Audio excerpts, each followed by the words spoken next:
शांताकारं भुजंगशयनं पद्मनाभं सुरेशं विश्वाधारं गगन सदृशं मेघवर्णं शुभांगं लक्ष्मीकांतं कमलनयनं योगिभिर्ध्यानगम्यं वंदे विष्णु भवभयहरं सर्वलोकैकनाथं। मंगलम भगवान विष्णु मंगलम गरुड़ध्वज मंगलम पुंडरीकाक्ष मंगलाय तनोहरि। ओम नमो भगवते वासुदेवाय। आज का दिन आप सभी के लिए मंगलमय हो। आज माघ महीने का 10वां दिन है। आइए सुनते हैं माघ मास कथा का 10वां अध्याय। ब्रह्मा जी ने कहा, प्रभु, आज बहुत समय के बाद मैं आपको जान सका हूं। कैसे दुर्भाग्य की बात है कि देहधारी जीव आपके स्वरूप को नहीं जान पाते। भगवान, आपके सिवा और कोई वस्तु नहीं है। जो वस्तु प्रतीत होती है वह भी स्वरूपता सत्य नहीं है, क्योंकि माया के गुणों के शोभित होने के कारण केवल आप ही अनेकों रूपों में प्रतीत हो रहे हैं। देव, आपकी चित्त शक्ति के प्रकाशित रहने के कारण अज्ञान आपसे सदा ही दूर रहता है। आपका यह रूप, जिसके नाभि कमल से मैं प्रकट हुआ हूं, सैकड़ों अवतारों का मूल कारण है। इसे आपने सत्पुरुषों पर कृपा करने के लिए ही पहले पहल प्रकट किया है। परमात्मन, आपका जो आनंद मात्र, भेद रहित, अखंड तेजोमय स्वरूप है, उसे मैं इससे भिन्न नहीं समझता। इसलिए मैंने विश्व की रचना करने वाले होने पर भी विश्वातीत आपके इस अद्वितीय रूप की ही शरण ली है। यही संपूर्ण भूत और इंद्रियों का भी अधिष्ठान है। हे विश्व कल्याण में, मैं आपका उपासक हूं। आपने मेरे हित के लिए ही मुझे ध्यान में अपना यह रूप दिखलाया है। जो पापात्मा विश्वासक्त जीव है वही इसका अनादर करते हैं। मैं तो आपको इसी रूप में बार बार नमस्कार करता हूं। मेरे स्वामी, जो लोग वेद रूप वायु से लाई हुई आपके चरण रूप कमल कोश की गंध को अपने कर्णपटु से ग्रहण करते हैं, उन अपने भक्तजनों के हृदय कमल से आप कभी दूर नहीं होते, क्योंकि वे पराभक्ति रूप डोरी से आपके पाद पद्मों को बांध लेते हैं। जब तक पुरुष आपके अभयप्रद चरणार बिंदु का आश्रय नहीं लेता, तभी तक उसे धन, घर और बंधुजनों के कारण प्राप्त होने वाले भय, शोक, लालसा, दीनता और अत्यंत लोभ आदि सताते हैं। और तभी तक उसे मैं मेरेपन का दुराग्रह रहता है, जो दुख का एकमात्र कारण है। जो लोग सब प्रकार के अमंगलों को नष्ट करने वाले आपके श्रवण, कीर्तन आदि प्रसंगों से इंद्रियों को हटाकर लेस मात्र विषय सुख के लिए ही दिन और मन ही मन ललायित होकर निरंतर दुष्कर्मों में लगे रहते हैं, उन बेचारों की बुद्धि देव ने हर ली है। वात, पित्त, कफ, सर्दी, गर्मी, हवा और वर्षा से, परस्पर एक दूसरे से तथा कामाग्नि और दस और क्रोध से बार बार कष्ट उठाते देखकर मेरा मन बड़ा खिन्न होता है। स्वामी, जब तक मनुष्य इंद्रिय और विषय रूपी माया के प्रभाव से आपसे अपने को भिन्न देखता है, तब तक उसके लिए इस संसार चक्र की निवृत्ति नहीं होती। यद्यपि यह मिथ्या है, तथापि कर्मफल भोग का क्षेत्र होने के कारण उसे नाना प्रकार के दुखों में डालता रहता है। हे देव, औरों की तो बात ही क्या, जो साक्षात मुनि हैं, वे भी यदि आपके कथा प्रसंग से विमुख रहते हैं तो उन्हें संसार में फंसना पड़ता है। वे दिन में अनेक प्रकार के व्यापारों के कारण विक्षिप्त चित्त रहते हैं, रात्रि में निद्रा में अचेत पड़े रहते हैं। उस समय भी तरह तरह के मनोरथों के कारण क्षण क्षण में उनकी नींद टूटती रहती है, तथा देववश उनकी अर्थ सिद्धि के सब उद्योग भी विफल होते रहते हैं। हे नाथ, आपका मार्ग केवल गुण श्रवण से ही जाना जाता है।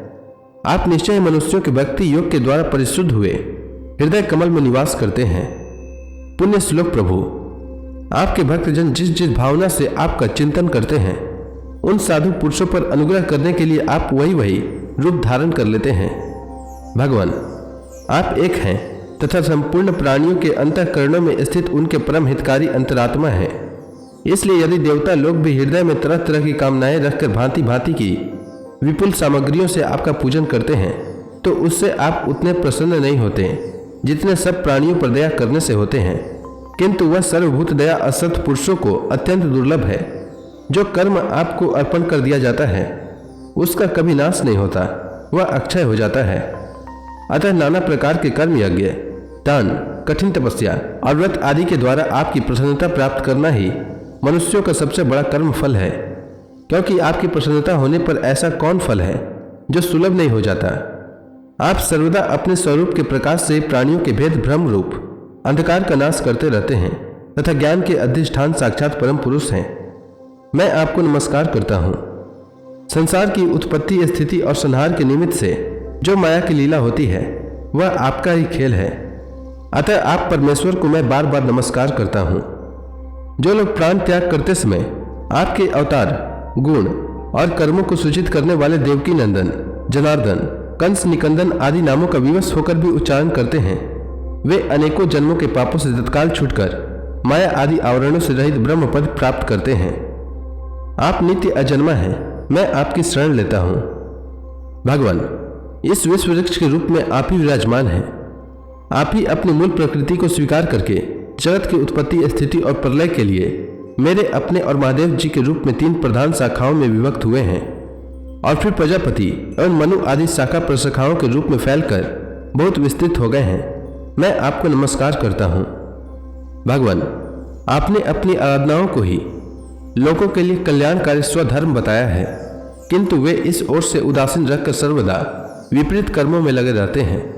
ऐसी प्रमाद की अवस्था में पड़े हुए इन जीवों की जीवन आशा को जो सदा सावधान रहकर बड़ी शीघ्रता से काटता रहता है, वह बलवान काल भी आपका ही रूप है।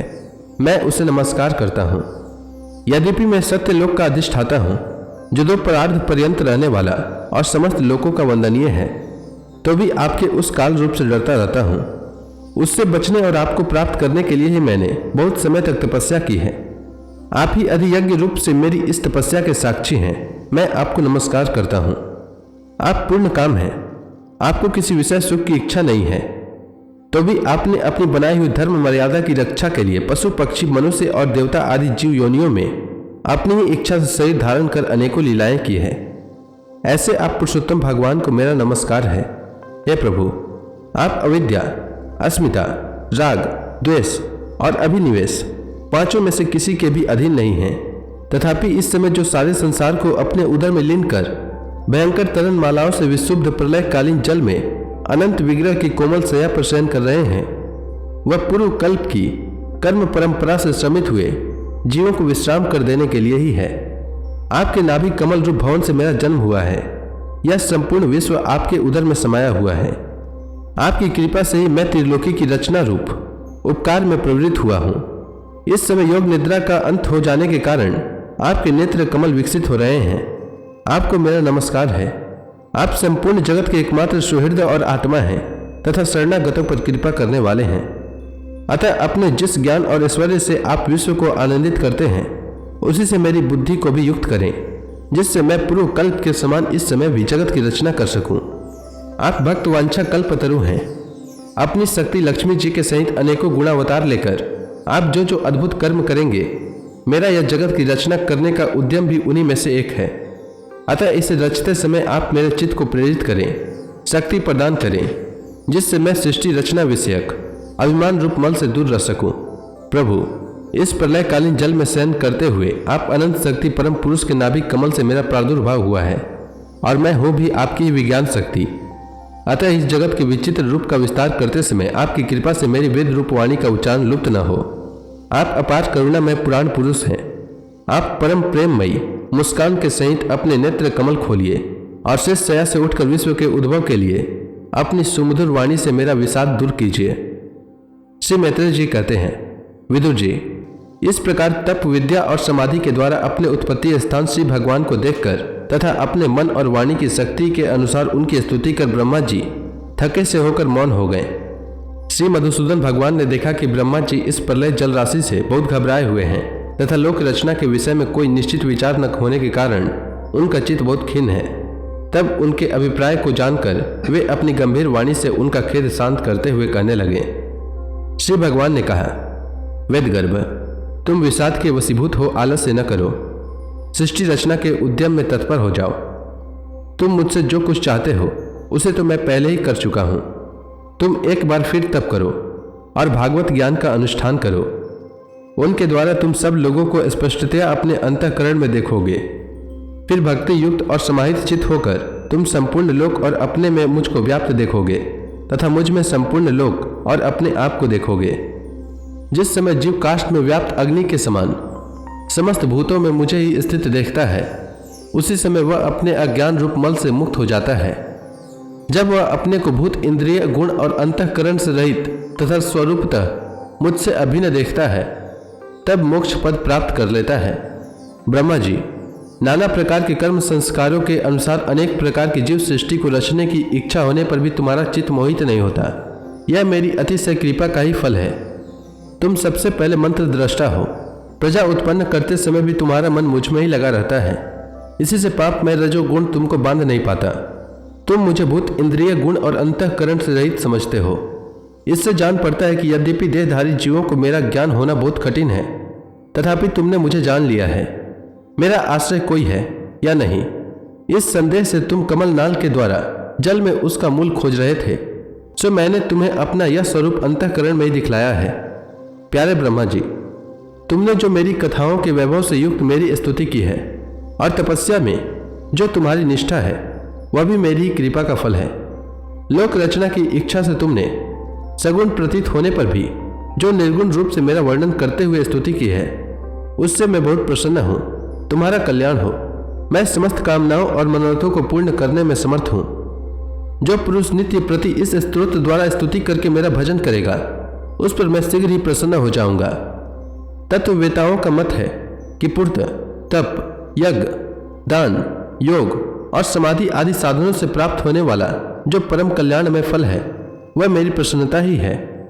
विधाता, मैं आत्माओं का भी आत्मा और स्त्री पुत्र आदि प्रियों का भी प्रिय हूँ। देहादि भी मेरे लिए ही प्रिय है, अतः मुझसे ही प्रेम करना चाहिए। ब्रह्मा जी, त्रिलोकी को तथा जो प्रजा इस समय मुझ में लीन है, उसे तुम पूर्व कल्प के समान मुझसे उत्पन्न हुए अपने सर्वविधमय स्वरूप से स्वयं ही रचो। श्री मैत्रेय जी कहते हैं, प्रकृति और पुरुष के स्वामी कमलनाथ भगवान सृष्टिकर्ता ब्रह्मा जी को इस प्रकार जगत की अभिव्यक्ति करवाकर अपने उस नारायण रूप से अदृश्य हो गए। तो इसी के साथ यह अध्याय समाप्त हुआ। इसके आगे की कथा मैं कल के अध्याय में सुनाऊंगा। तब तक के लिए भगवान हरि का नाम लेते रहें। तो प्रेम से बोलिए भगवान विष्णु की जय, श्री कृष्ण भगवान की जय, लक्ष्मी माता की जय, तुलसी माता की जय, समस्त देवी देवताओं की जय।